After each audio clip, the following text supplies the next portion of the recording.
strength and overhead pressing. All right, Kash, so we'll kick it off with you first. So you have a client that comes to you and their shoulder strength is really poor and it's been stuck for a very long time. They've tried what seems like everything. How do you get them past that plateau? Probably fix their technique first. Usually a lot of it's a technical breakdown of like just really shit style of pressing. Could be come down to like things like shoulder mobility, or the fact that they could even be overtraining it. So that could be another thing, which is something I've done in the past. What about yourself? Yeah, so I think technique's a big one. I mean, just a quick one. You know, looking at technique. So a big thing with just like a strict press is the bar path. Yep. So you see a lot of people, they'll be starting from their chest instead of their shoulders. So they're putting their shoulders in this really, pronated position at the bottom. Yep. And they're not lining their elbow up with their wrist. So that's not very efficient force transfer into the bar. So it's true. A good one that I find to fix that, we get them on a thumbless grip, and that automatically means they have to stack the elbow and the wrist together, otherwise the bar's going to fall out. Yep. What about you? Cool. Other technique points? Yeah, exactly that. As you notice, some people it comes out even like, I'd go back to even just the way they unrack and rack it. Yeah. Like they treat an empty bar like it's an empty bar, like always, regardless of it, but even in shoulder presses, I teach people when they go to pick up bars, actually get under it as if they're going into a front squat, and get nice and tight, and then walk it out and respect the bar of weight. Yeah. Because people try to do this when you guys can see it there, but when you lift out, you almost like do a reverse curl with your forearms to bring it up into position, and it's like, well, how are you going to do that with 100 kilos? It's not going to work. So little things breaking down like that. Yeah, no, I agree. It's strange how people really focus on getting tight for a squat or a deadlift, and yet they won't get tight for a strict press. They just think they can just stand under the bar and press away, but in reality, it's a full body lift. Yeah, 100%. Guys, starting from the foot up, what do you think should be tight under a press? Foot up, so yeah. Again, talking about strict press, yeah? Yes. Okay, well, I mean, it can apply to any press. I mean, even a push press or a push jerk. So your feet are screwed into the ground, toes are gripped, you're spreading the floor, getting the glutes working, quads are engaged. And then from there, you've got 360 degrees, circumferential pressure from your diaphragm pushing out through your lower back and your abs, and your core contracting. And then from there, we're looking at your lats tight, and they're creating a shelf. And if you're ideally, you actually want your lats sort of creating a shelf which your tricep can sit on, which creates a nice shelf for the bar. And then you've got tricep, lat, and then bicep, forearm, and that creates a shelf to press from. Cool. So that's how much is involved. And again, you mentioned like keeping your core tight, keeping your quads tight, keeping your glutes, like all those tight. Like there's a lot more muscles going into a shoulder press if you're working for it for strength than just your shoulders. Let's break down the shoulder press into different movements. So from the bottom to the top. Yeah. Okay. So the bottom, so all those tightness cues we focused on, and then you want to push it close to your face, but not so close you're going to hit your face. Yep. So that's the sort of bottom, and then the mid range. Yeah. You're right there, mate. Yeah. All right. Yeah. Just dying a little bit. All right. So mid range. So yeah, mid-range, so that's where you come in between, if you look at that, between pretty much from your chin, just above your head before you get to the last part of the lockout. As much force through your anterior delts as possible. Yeah, and then, so once you pass your head, I like to think you're pushing your head through. Yep. Almost like you're pushing your head through your window, and that really seems to help that lockout, and then really almost activating the back at the top in that lockout position. You see a lot of people miss by pushing too far in front. Yes. When the lift could have easily been saved just by punching your head through the middle. That takes me back to technique too. One of the things I like to do is just, especially with a new client, is I'll take a photo of them on the side of them doing overhead press, and usually when they're pressing, they're doing it as if they're doing incline bench press, like they're leaning right back and they're trying to press it up on a 45-degree angle, which is a really efficient way. So like Max said at the start, just making sure you got a straight bar path. That's there's no more efficient way to lift a bar than straight. Yeah, I mean, I've got maybe a little bit of a different opinion. I sometimes like a little bit of a lean back Yep. when it gets heavy, just to cheat it out and overload with that heavy weight. Yeah. Because it's not really a contested lift, so you can. I don't really mind a little bit of cheating if it helps you get that extra rep out. What I mean by that, I get what you're saying, but what I mean by that is actually not pressing straight, but actually pressing up onto a 45 degree angle or standing straight. But what do you think for an advanced person having that little bit of a light start? Yeah, 100%. Back into you're gonna have a stronger, or you should have a stronger incline bench press than overhead press. So if you can lean back into it, pretty much incline bench up, again, bar going straight up above you, is that's a big advantage. I guess my theory behind that is I find the actual pure, 100% strict military press where there's zero lean back, it's very hard to increase. Like you're fighting for each 2.5 kilo increase. 100%. Whereas if you just cheat a little bit, lean back a little bit, you can just apply progressive overload essentially a little bit 100%. easier.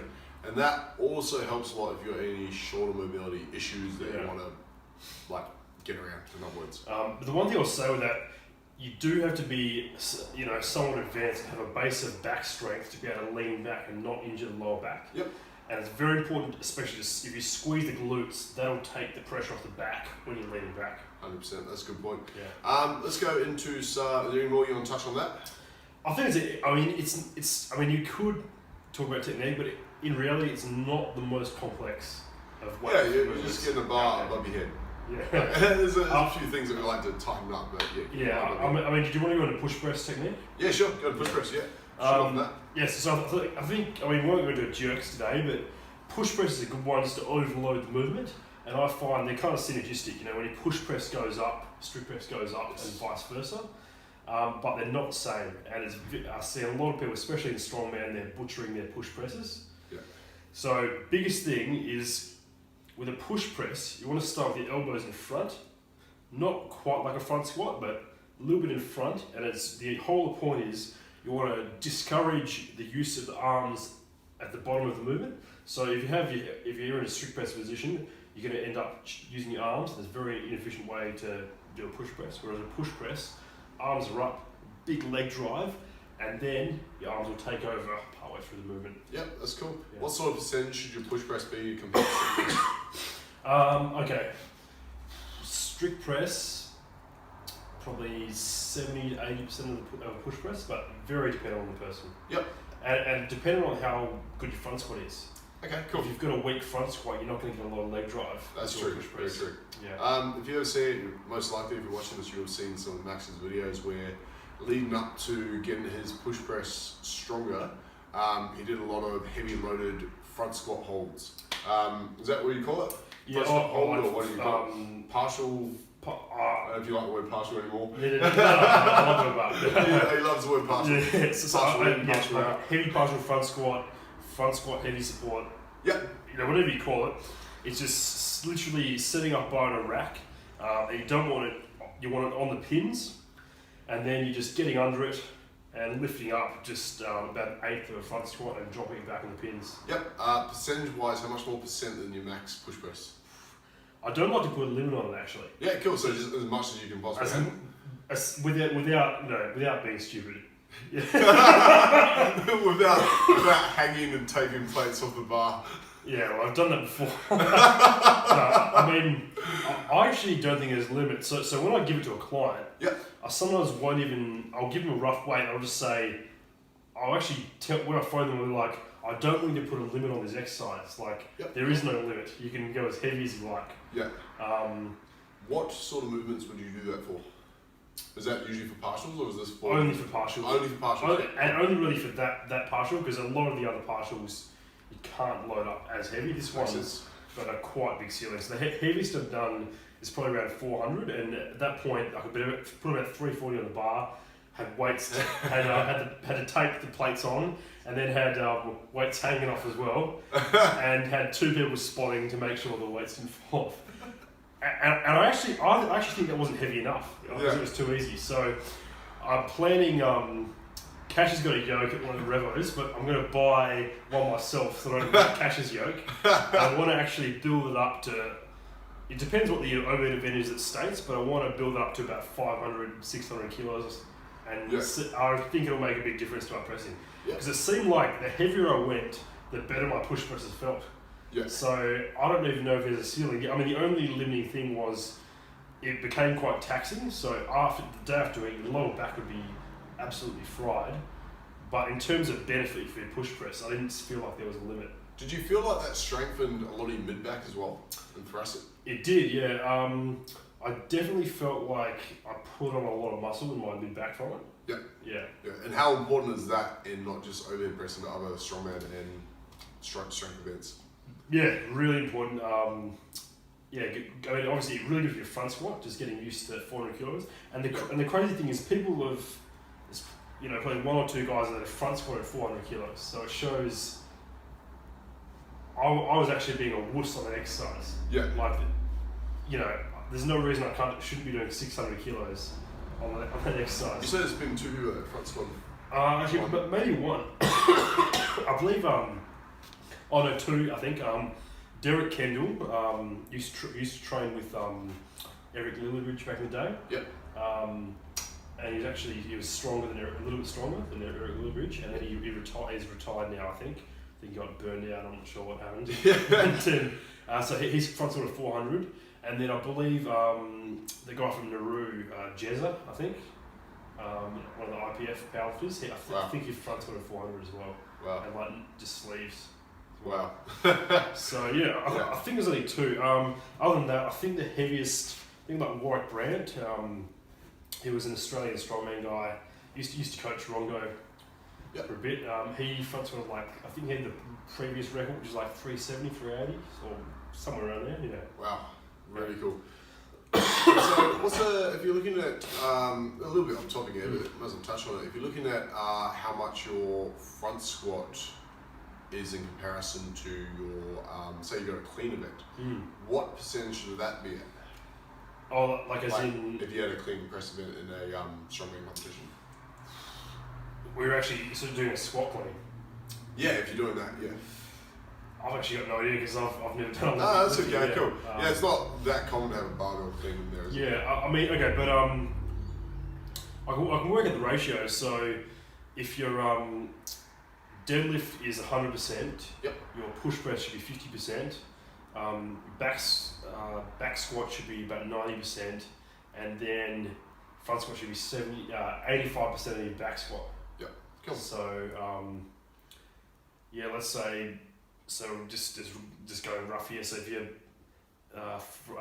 push press was 50 kilos, you're only front squatting 75, 80 kilos. Makes sense, yeah. If you're using 100, yeah, that makes sense.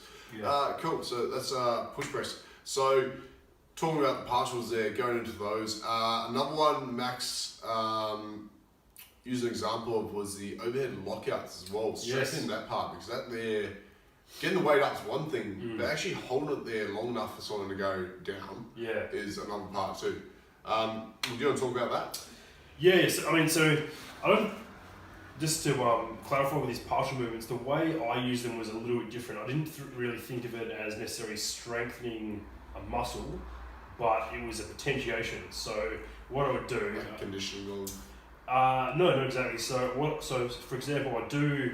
Let's say you're working up to a top set of 3 on push press. Yes. So I might do a lockout, a set of 3 on lockouts, set of 3 on push press, and then I'm ramping up on both. Yep. But full rest, so 3 to 5 minutes rest. So the whole workout takes about an hour just to work out to one top set. But every set feels better because you're locking out a weight maybe 40 to 100 kilos more than you can actually press. Yep. And then your press flies up, and then that feels awesome. And then you're adding weight to lockout, and then the next press set, and then you better, and then you end up hitting a PR. That's awesome. How often would you use that for? Is there particular clients that you would use that for? It's like let's say, for example, the most recent client breaking the world record, John. He did a split jerk, right, for his... Yes. Yep. Do you still use split, or would you still use partial movements like that, or that type of loading for those sort of clients? Yes. So for him... If you don't mind talking about that. No, I don't talk about it. So we didn't use a crazy amount of partials just because he trains at home, so it's a little bit limited. Yeah. And also he had the strength to do it. Just so you guys can hear that again, John broke world record in trade by backs, and John trained in a home gym. Yeah. Go. So he trains at home after work and after spending time with his kids and family from about 8, sometimes starting at 10:30, sometimes 10:30 to 12. Yeah. Never misses a workout.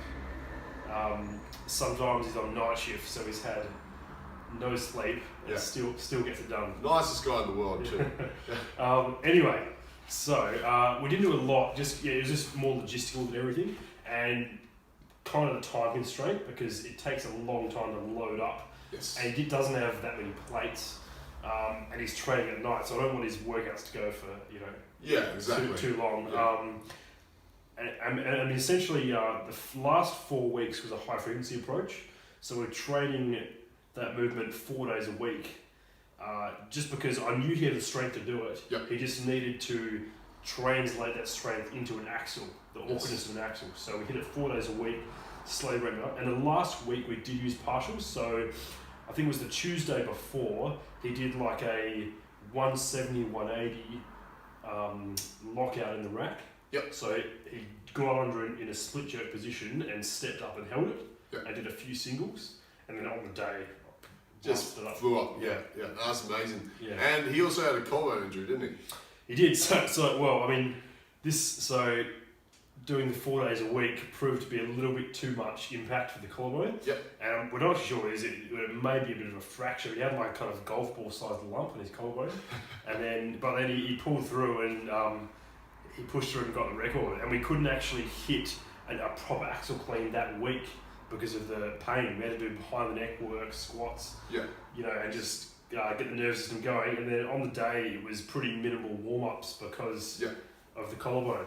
But yeah, it paid off. If you've got an opportunity for a world record, you got to go for it. Yeah, exactly. 100%. Yeah, you never know if you ever get the opportunity again. Yeah. Yeah. 100%. Yeah. Yeah. That's really cool. And that record was previously held by someone in the US, wasn't it? Yes, but he's actually living in Australia now. Okay. Patrick Castelli. Yeah. Is he still competing? He looks like he's just messing around with Olympic lifting for the last few years. Messing around. Well, yeah. So I'm not sure, but Okay. I don't know what's happening because the year he won Worlds, he was very, very dominant. Yeah. So I don't know whether As under 80. Under 80, yeah. Okay. Yeah. So yeah, I'm not sure whether he'll come back to strongman. But Interesting. Yeah. Cool. Back on the topic of overhead pressing. So now we've covered strict press, we've covered push press. Let's go into, is there anything more you want to cover on those? Or do you want to go into a dumbbell press or other events and pressing? Yeah, well, just on the push press, so a few of the techniques I'm looking for is how they're looking on the dip. So when they're actually squatting down, you want it to be a short, sharp squat, maybe about an eighth of a squat. Occasionally you'll find someone that can go a little bit deeper and get a good drive out of the bottom. But you're on about an eighth of a squat and you want to be almost totally vertical. Yeah, so as in torso vertical? Torso vertical, Yep. So a good one is if someone's not getting that, I get them to slide up and down the wall. So they put their butt and shoulders against the wall and just slide up and down and practice that vertical really good, yeah. bar path. And it's basically simple physics. You're applying force vertically straight up into the bar. Yep. But you'll see so many people in strongman especially, they're leaning back, doing all kinds of weird stuff when they're push pressing. Yeah.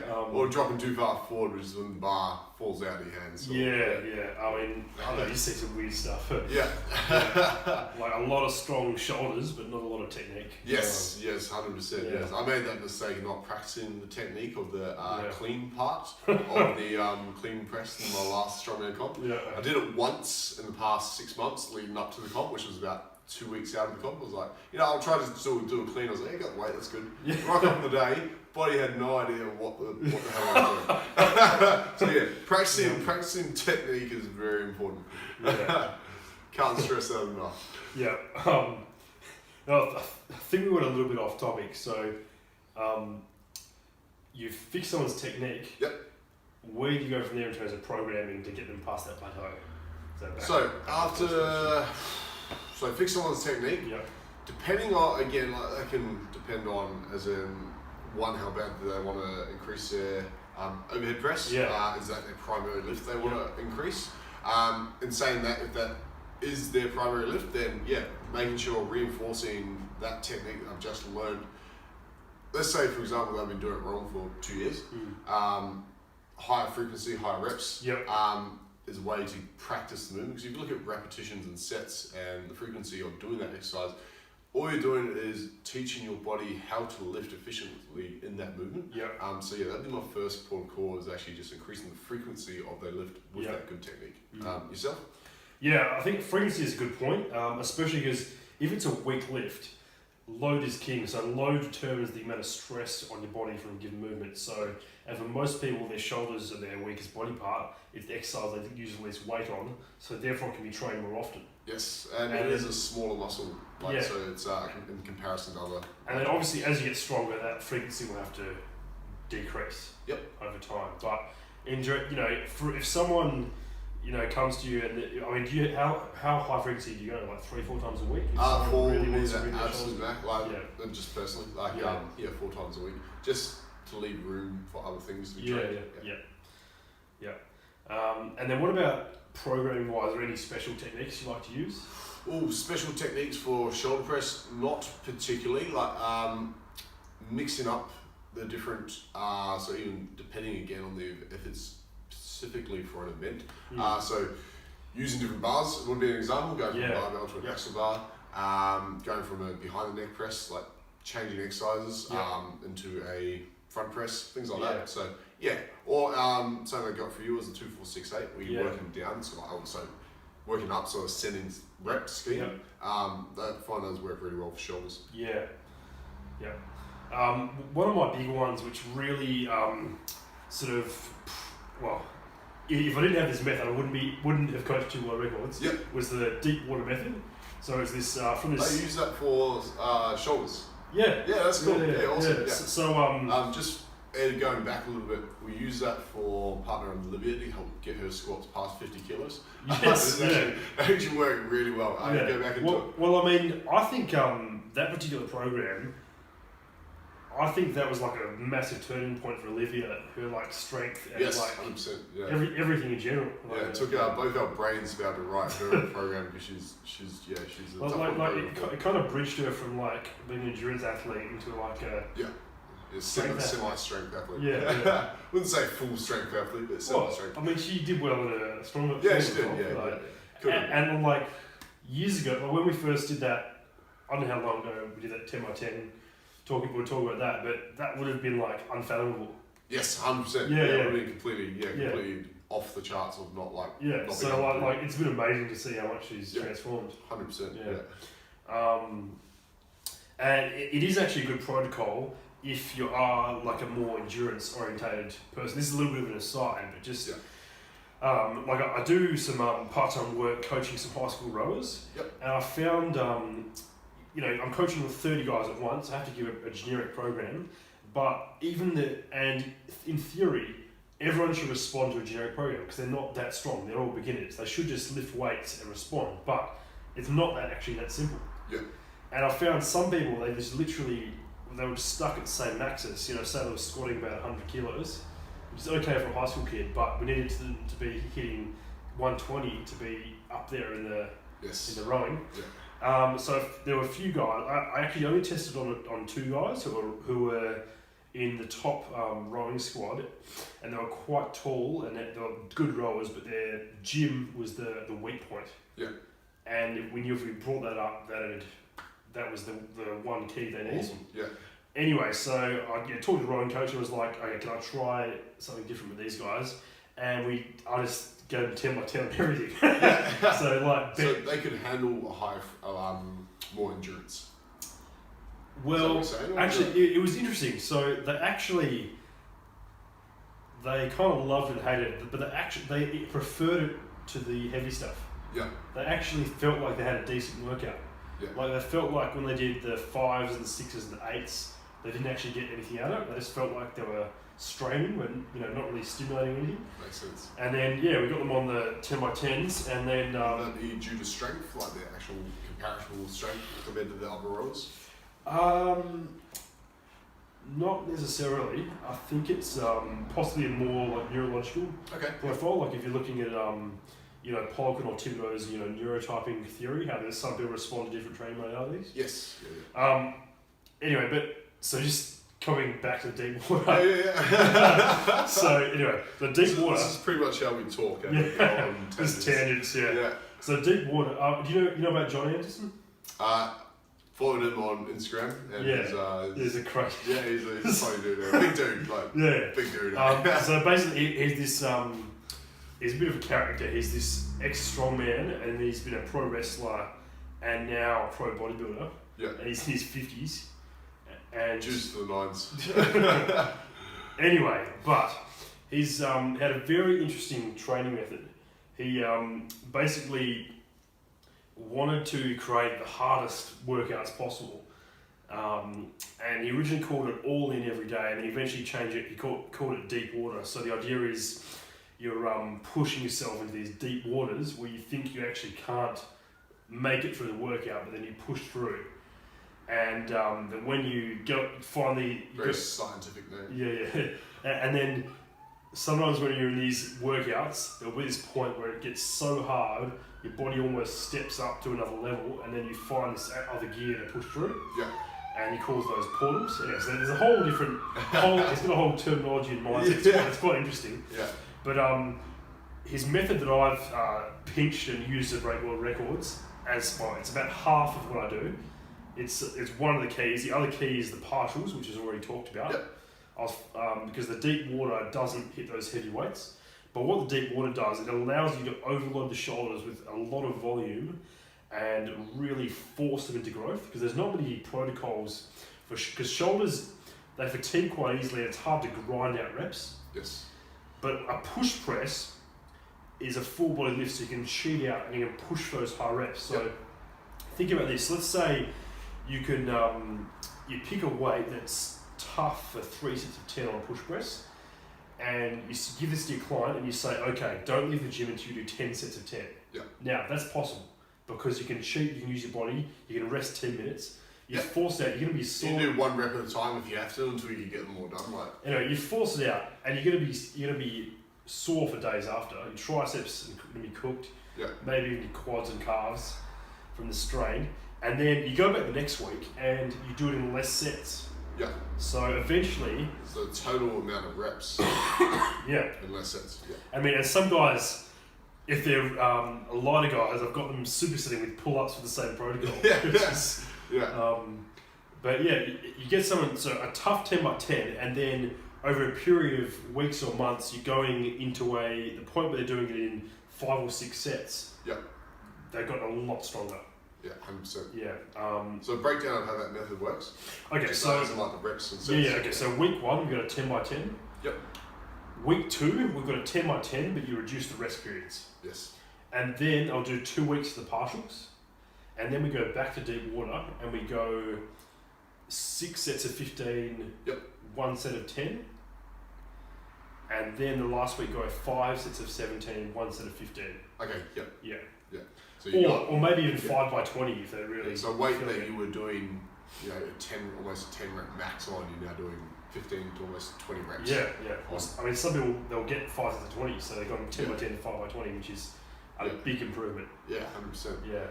That's actually what happened with Olivia and her squats. Is that she started off at 50 kilo weight that she could do for 10. And by the fourth week on that, it goes 4 weeks in the deep water. Yeah, she's doing 20 reps at the same weight. So, yeah. Well, some people they can do it. So if you're more beginner or if you're more a mixed neurotype, you can actually do it in a row. Whereas if you're a bit more fast twitch, you're not going to be hitting those high reps 4 weeks in a row. So you need like a break, So you actually need a break of going heavy as hell, and then going back into it, which does make But if you're a strong athlete that's pressing 100 kilos overhead and you're doing that for 10 by 10, that's taxing. Yeah, exactly. Like and I mean, if you're more fast twitch dominant, or more, on the fire type, as Paul called it, or the 1A type, as Tilo called it, of the neurotype spectrum, you really need to... Pretty much just the alpha. Yeah. That's all it means, just alpha. So, you need that. You can't... Your body just isn't prepared to hit high reps every single week. You're just going to it's going to burn out really hard. 100%. Yeah. Cool. Touching on that, so that's about that method that you use and ways of getting people stronger on overhead. Is there anything more you want to touch on methods? Yeah. Go. No, I guess. So, strict press is an interesting one. So, I've found... You train that differently to push press? Quite differently. Yep. Well, okay, so the biggest difference between them is the time and attention. Yep. Push press, the time and attention is minimal. So, the reps are higher.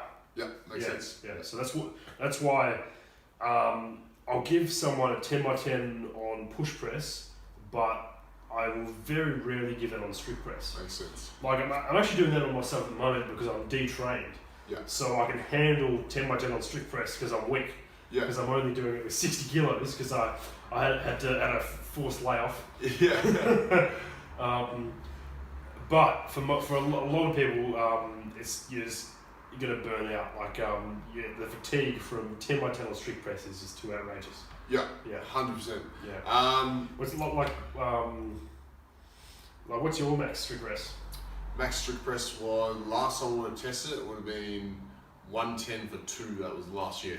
Okay, so let's say 120, just to guess.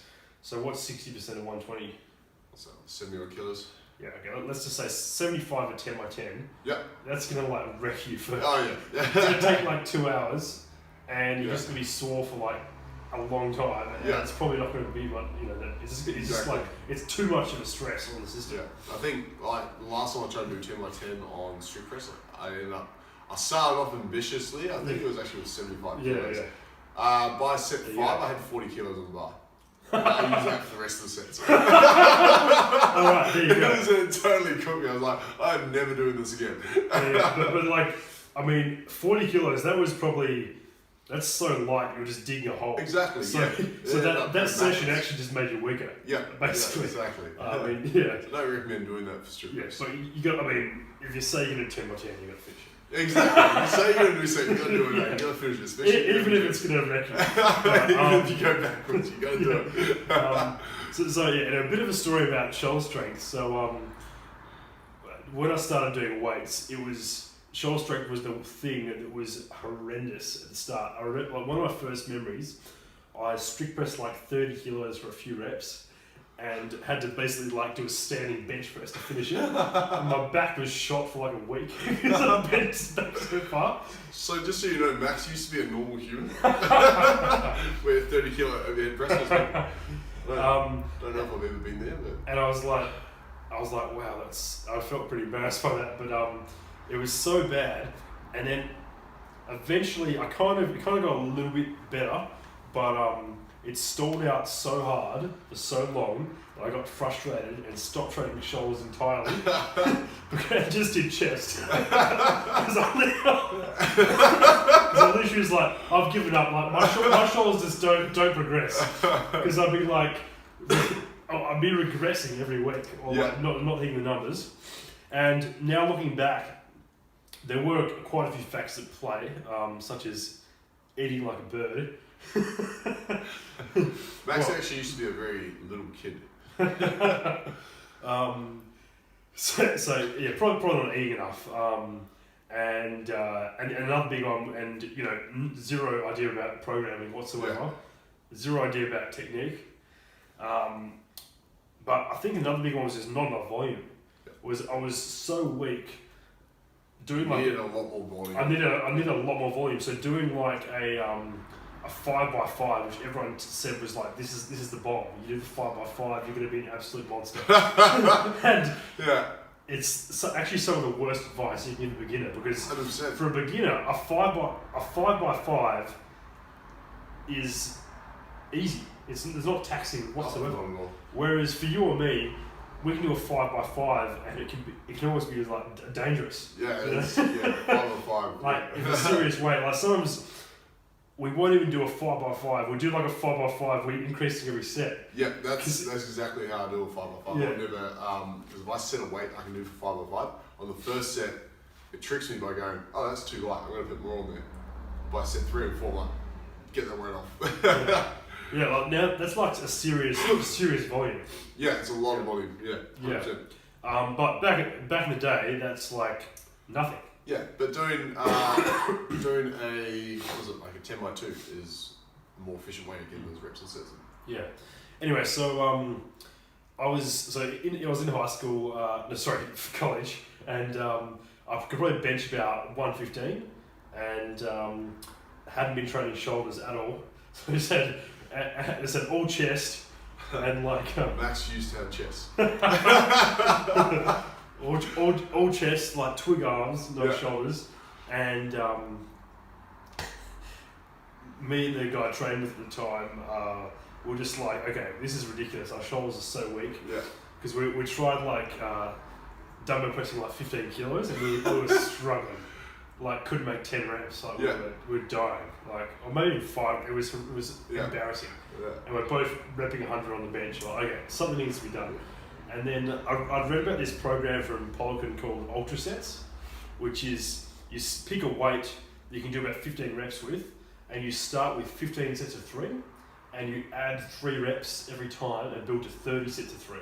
Wow. And I was like, if this doesn't work, I may as well just quit. Yeah. This has to get my shoulders stronger. So how we did it, I think we started with maybe even 12 kilos, and I'd do 3 reps, and then Ricky would do 3 reps, and we'd go back and forth and just keep going. And then we started at 15, and it was meant to be 3 each time, but it'd just be a competition every time. Yeah. And we just keep going until the other guy failed. And then, so it didn't take long. And then once we hit that 30, we'd go up a weight and do it again. And we're doing this 3-4 times a week. And then we're doing this for like multiple exercises as well. That's actually, there's a couple of good points in there. One, remind me to come back on strain of failure on shoulders. Yeah. The first one I'll touch on is bench press. So the client recently come back to me, started training with me. He came to me particularly to strengthen his bench press, and he was benching, he'd been stuck on 100 kilos on his bench press for quite a few months. Yeah. He couldn't get past that. And I was like, oh, what's your shoulder press? He's like, 40? I was like, what? Yeah. I was like, well, let's fix that. Yeah. So ended up bringing up his, brought his push press up first, because I was like, I'm not having you stand there pushing 40, that's just stupid. Yeah. We're going to get push press up first. That's one of the things that tackle first. Sorry to interject, but you're right, John. Yeah, actually that's an interesting point is I don't like people lifting very light weights. Yeah. And I like people lifting nice round numbers. It's psychologically embarrassing. Psychologically embarrassing for one. Like you say in the gym, it's like, what's this stupid? What am I doing this for? And also it's more enjoyable when you're hitting nice round numbers. Yeah. Like so sometimes people are like, oh, what percentages do you use for this? And I'm like, I pick numbers that look cool. Pick the plates that look best. Like literally that's it. Yeah. It sounds really stupid, but I get way better results when I pick nice, clean, round numbers. Yep. And people feel motivated when you're hitting these nice numbers every week. Yeah, 100%. And smoking them. Yeah. And if you can avoid, so say someone like, that like Cash's client, he might have had to theoretically use 30 kilos for sets of reps. Exactly. Yeah. But psychologically, that would have been demoralising. He wouldn't have even stuck to it in the first place because. Who wants to be seen shoulder pressing 30? But his push press, like, once you learn technique, you can get 60 kilos with these.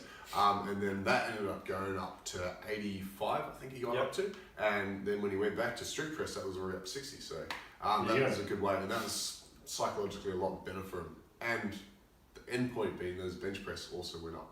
Keeping in mind, he's also trained bench press, but the focus was getting his shoulder press up before he focused on trying to get his bench up. There you go.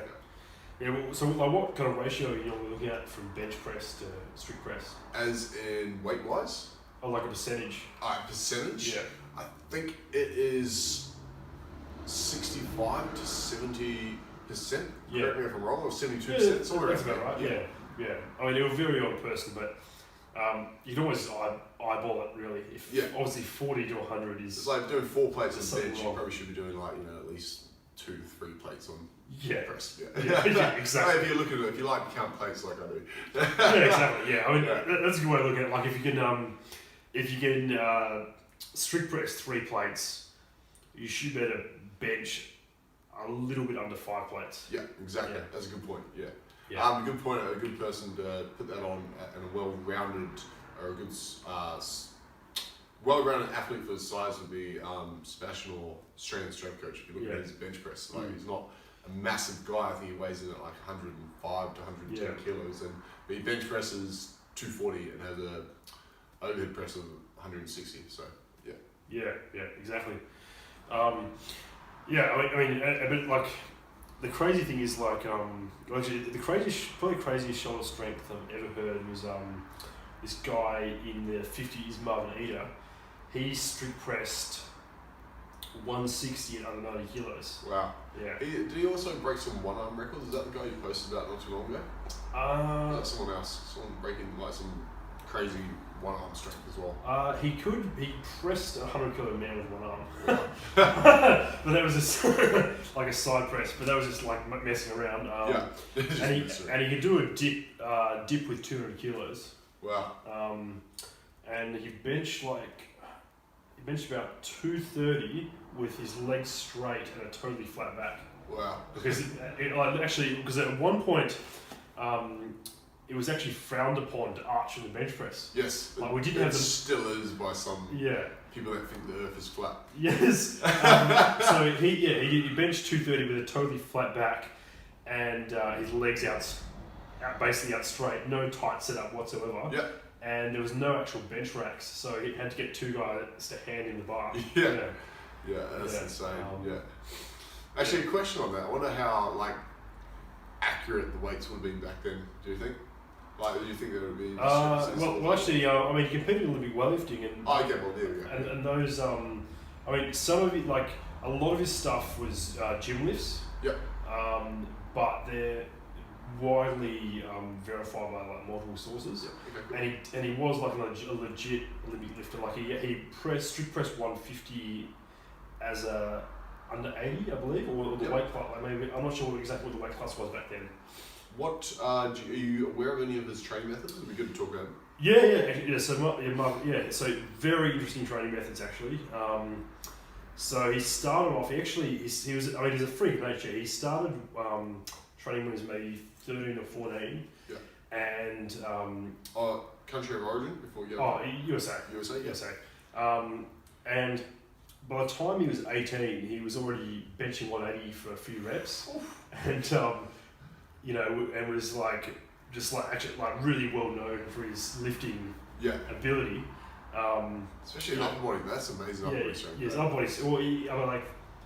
He could do one arm chin ups. He did one. He basically actually all his stuff's out there. Yeah.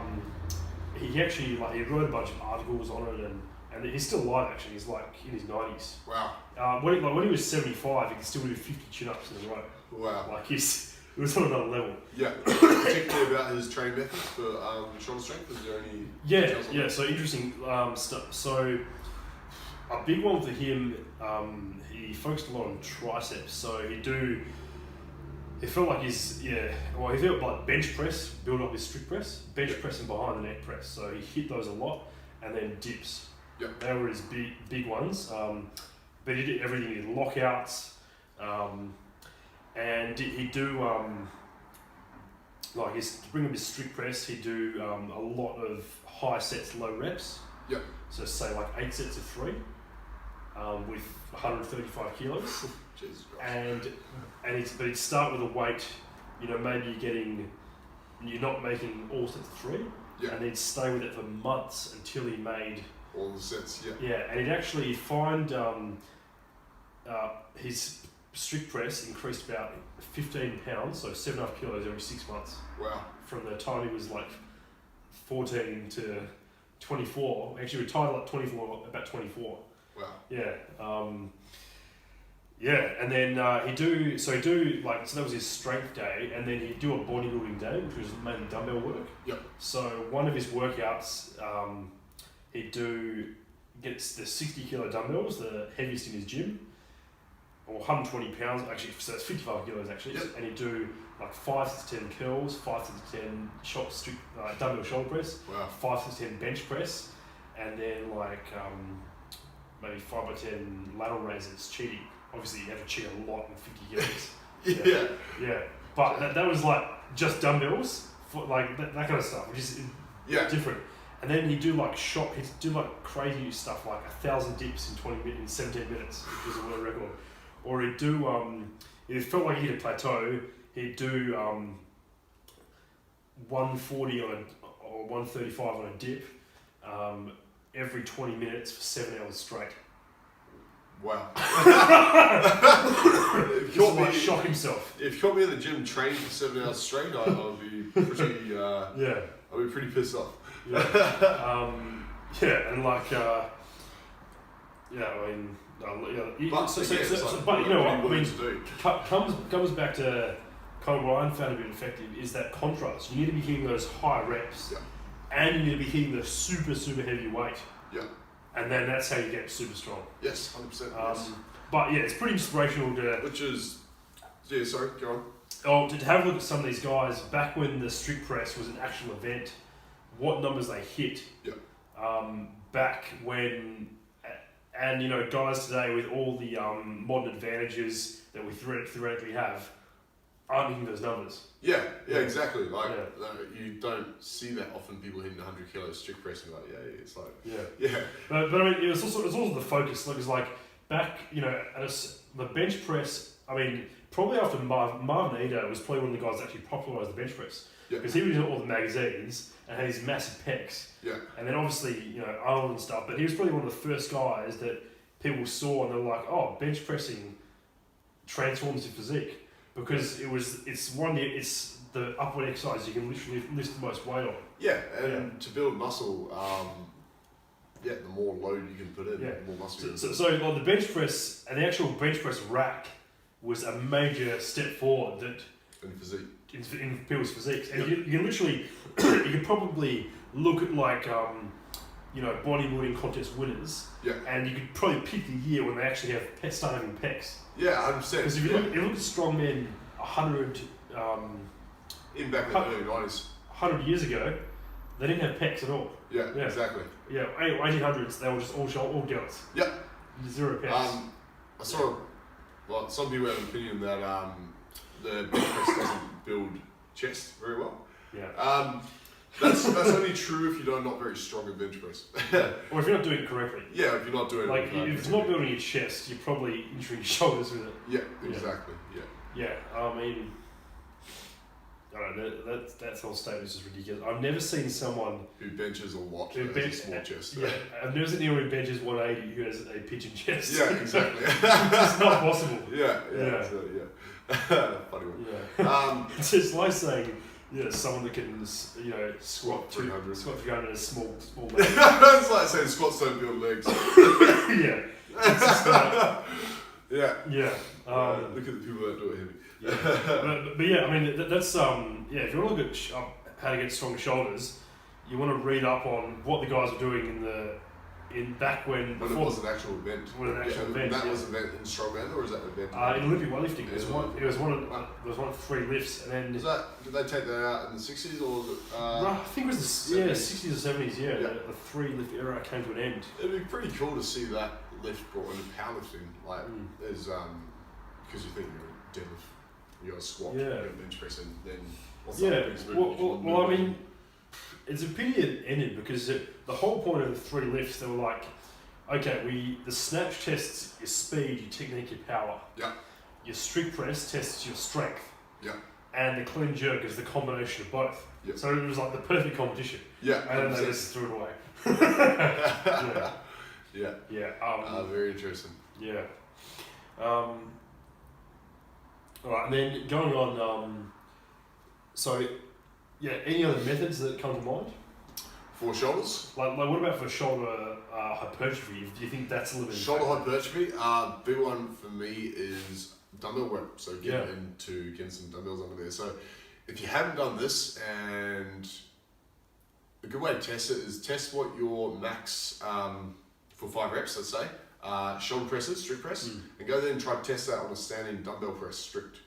You'll notice there's quite a big difference. So if you I find upping the dumbbell press strict translates a bit over to the strict press and barbell as well. So just for muscle hypertrophy and stabilization that comes into it as well.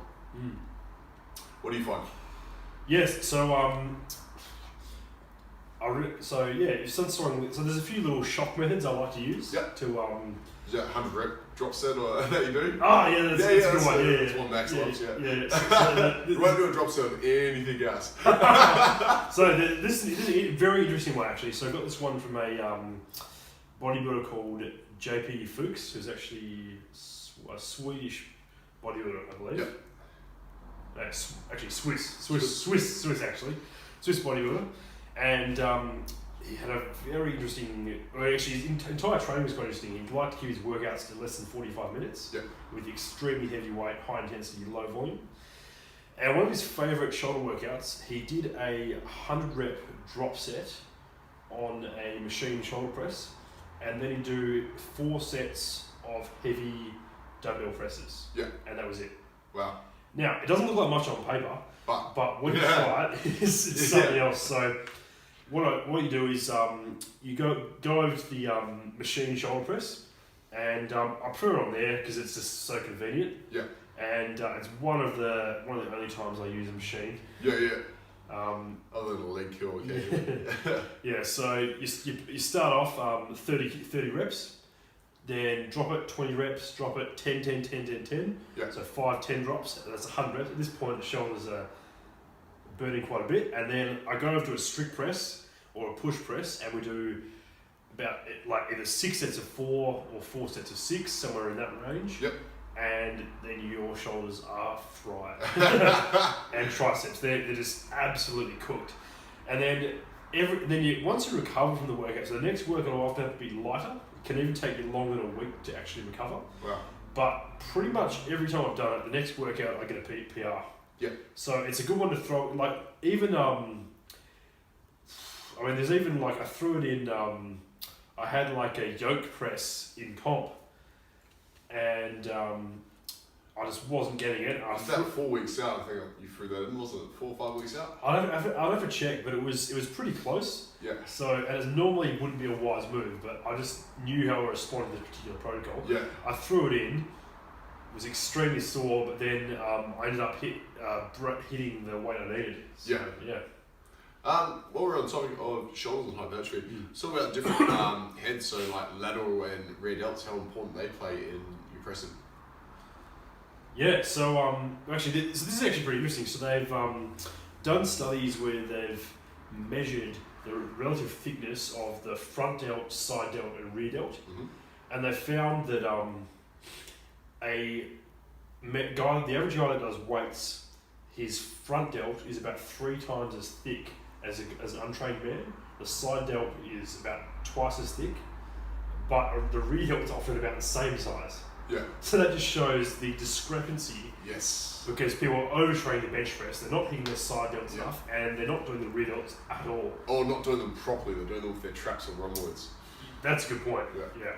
Well, I think how many people do you see training rear delts though? Not very often. Other than my clients, not many people train them properly. Yeah. Or if they're training back, it's lats and traps. There's no scap contractors or rhomboids or rear delts involved at all. Yeah. Which is when I'm including a back movement. I'm only training strength clients. Yep. So it doesn't matter how big their lats are. Yeah. So the only reason I'm putting a back exercise in, I'm not even doing back exercises now to bring up a deadlift. Yeah. And it can if it's a real weak point. Yep. I'm just doing it for shoulder health. 100%. I'm just trying to get that scapula retracted and get that 1-to-1 push to pull ratio. Yep. So I'm not even too worried about the weight. Obviously, you want to increase over time, but I'm more worried about let's get a good squeeze. Yeah. And I'll often superset that with their strict press. And when you do that, the whole workout goes better. Their shoulders feel better. Yeah. And they don't get injured as often. Yeah, 100%. That's a good point about the 1-to-1 ratio too. If you do it correctly. Yes. If you're doing a 1-to-1 ratio and you're hunching over like the Hunchback of Notre Dame, doing lat pull downs, or you're doing what I call the lat pull down crunch. Yeah. this one when you're pulling the bar down. You're internally rotating. And the good point on that is, what should you do if you've got shit technique like that? You should hire a Personal trainer? Yeah, hire a coach. Yeah, I mean... hire a coach to tell you, like, even if it's an online coach to tell you that you're doing it shit. Like, well, ideally don't hire an online coach. Like, I find... for one... actually, that's a good point. How do you go with clients on that topic about technique? How do you go with clients who want a bit of technique cueing? Is that usually via video? You find all via video. Occasionally, I've got quite a few local clients. Yeah. Occasionally, if they're doing something that's really wrong and they're not getting it, I'll just drive over and sort it out. Just kind of sort it out, yeah. Won't get through an email. Yeah, sometimes it's not that thing, and I just... unfortunately, a lot of my clients around the country, so I don't have the luxury of doing it, but if they're local, if I'm getting annoyed and I'm just like, this is just ridiculous, yeah, I'll just drive over and be like, we need to sort this out. I'll just rock up and and fix it. Good. But yeah, I mean, it's a good point. So I like people to be already strong before they contact me, 100%. or I find they're going to get injured training by themselves, doing my programs, because I've got any patience for beginners, so I'm going to throw people in the deep end, doing the deep water and stuff. If they die, they die. But so I have to make sure people are ready. Yeah, 100%. And I've had like there was a guy that who asked me for a program, and I thought he was kind of knew what he was doing, but turned out he had no clue. Yeah. And he injured himself. Yeah. Because it was a program, it wasn't coaching. It's probably in reality, he needed a good trainer like yourself to actually coach him. Exactly, yeah. And the problem with that is training age and experience. Like, a lot of people just don't have the knowledge. They watch a lot of stuff on Instagram. Yeah. And they go, I'm going to do that. So, well, no, you haven't been training for 10 years. You probably shouldn't be doing that. Yeah. And I think this could be going off a bit of a tangent here, but a lot of people just aren't very robust these days. Yeah. Like they just... they break easy. Like mentally, physically, all of it. Yeah. So like, I did some crazy stuff and got basically no injuries for the first 5-10 years of training. But I was, I probably had a decent, physical base of just being active. Yeah. But a lot of people don't do that, and their movement patterns are so bad.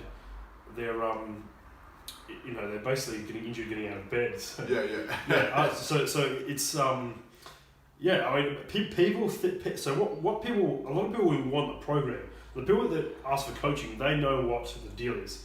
But the people that come to me and ask for a program, they think. Oh mate, I've got something to say. Yeah. So. I mean, we are ranting here, but it just has to be said. Yeah. Okay, so the people that ask me for a program, so that, for one, they're wanting a downsell, so they don't want to pay me as much. So that means they don't value my expertise, and they don't value their results. That's the main thing. They don't value results as much as someone who is prepared to pay for coaching. 100%. And their entire understanding of how the training process works is flawed. They think I have access to these magic formulas and numbers, and I can magically map out this 12-week template that will turn them into an absolute savage. Yeah.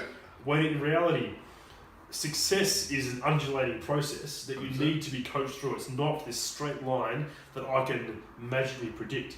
And the other thing is, they have zero base. So they think I can turn a piece of turd into a bit of gold. Yeah. When in reality, there's a lot of...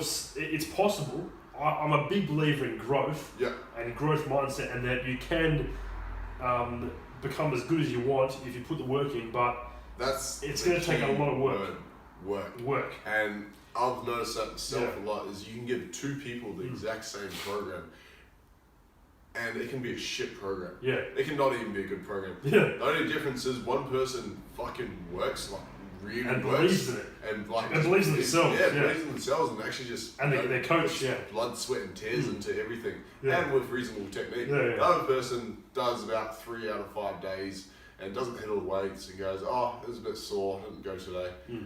Very different results, very exact same program. Well, like, I mean, I think that was one thing when you started coaching that I saw was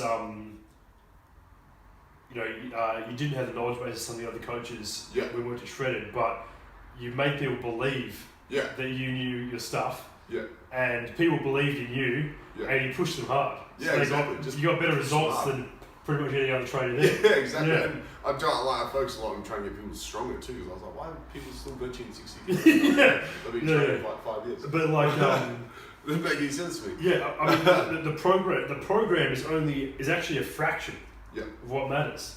Like, and we're saying that we make our money selling doing programming. Yeah, programming is like it's such a. But we're saying programming does not matter. 100%. It's such a small part. Yeah. Like one of the favourite quotes. Like go on. I'm guessing you're about to say what I'll say. I probably not actually. Yeah, you're right. Yeah. So one of my favourite quotes. So going back to that guy John Anderson, someone in an interview, I really like this quote. Someone said, "Have you ever kept a training log, like recorded your reps and sets?"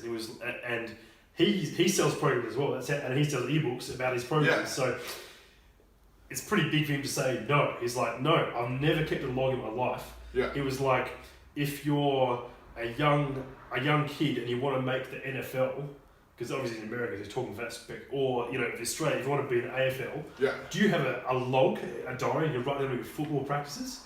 No, you live it. Yeah, exactly. You're practicing with the ball every day. You're kicking it to anyone. You're hassling your friends to come over and kick the footy.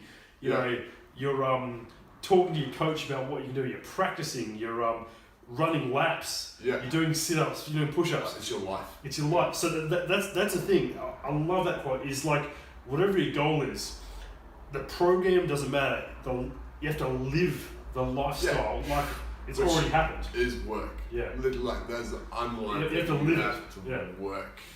Like if you. There's no easy way around it. Like if you want to be a strong man, you have to live like a strong man. You can't just be a normal person and think you can just for 40 an hour, 2 hours a day you could follow this magic program and then all sorts out. You have to do all these little things outside the gym that allow you to exert that force and hit those numbers without getting injured. Exactly. It's like all day conditioning. There's a lot of people. I was going to say something a bit more simple. Like, no plan works unless you do. And I was going to say, like, there's a lot of people that want these big time results, but they don't want to live the life to achieve those results.